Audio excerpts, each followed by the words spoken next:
नमस्कार. आज आपण पाहत आहोत कवठाची जेली. साहित्य पाहिले आपण. साखर 1 वाटी, 1 कवट आणि 1 वाटी पाणी. कवट फोडून त्यातला गर काढून घ्यायचा, त्यातल्या काड्या दोरे वगैरे काढायचे आणि पाण्यामध्ये त्या कवठाच्या गराला छान मिक्स करून घ्यायचं. छान मिक्स करून त्याला छान नंतर आपण गॅसवर शिजवायला ठेवणार आहोत. कवट हे अतिशय थंड आणि ह्याला नॅचरल कलर येतो, कारण काहीही प्रिझर्वेटिव्ह किंवा दुसरे कृत्रिम रंग काहीही यात घालावं लागत नाही. गॅसवर भांडं ठेवून ह्याला उकळून एकजीव करायचं, छान उकळू द्यायचं.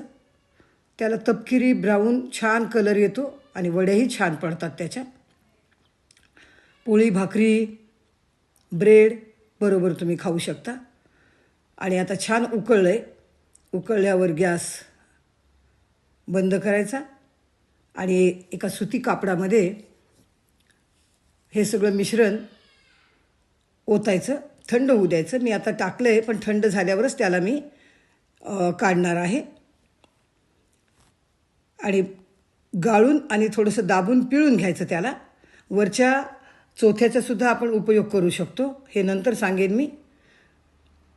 तर असा तपकिरी ब्राऊन कलर येतो. जास्त तेवढं लाल कवट नव्हतं, म्हणून त्याचा कलर तेवढा तपकिरी आला नाही, पण छान कलर आला आहे. आता हे फक्त पाणीच घ्यायचं आहे आपल्याला कवठाचं आणि ते गॅसवर आता शिजवायला ठेवायचं. गॅसवर भांडं ठेवल्यावर 1 वाटी साखर त्यात टाकायची. साखर विरघळू द्यायची. त्यासाठी सतत ढवळायचं. आणि हे कुणालाही मुलांना आवडेल. ते विकतचे जाम वगैरे आपण खातो त्याच्यापेक्षा, आणि त्याला वेगवेगळ्या प्रकारचे वास असतात, तेही आला नाही आहे. एकदम छान लागतं चवीला, अप्रतिम म्हटलं तरी चालेल. आता ह्याला चांगली उकळी येऊ द्यायची. छान उकळते,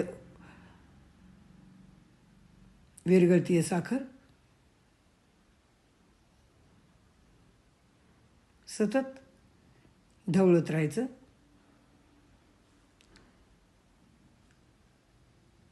चाचणी जशी करतो तसं आपण ह्याला उकळी येते, बुडबुडे येतात, आणि ज्यावेळेस ही जेली तयार होते ना, तेव्हा चमच्यावरून अशी जाड धार पडते, तेव्हा समजायचे की जेली तयार झाली आहे.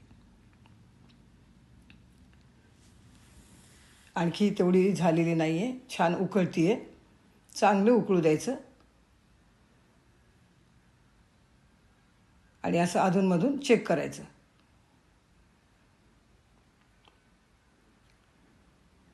जाड तार आली की समजायचं जेली तयार आहे. मग ही जेली ओतून घ्यायची एका भांड्यामध्ये आणि नंतर ह्याच्या वड्या पडतात.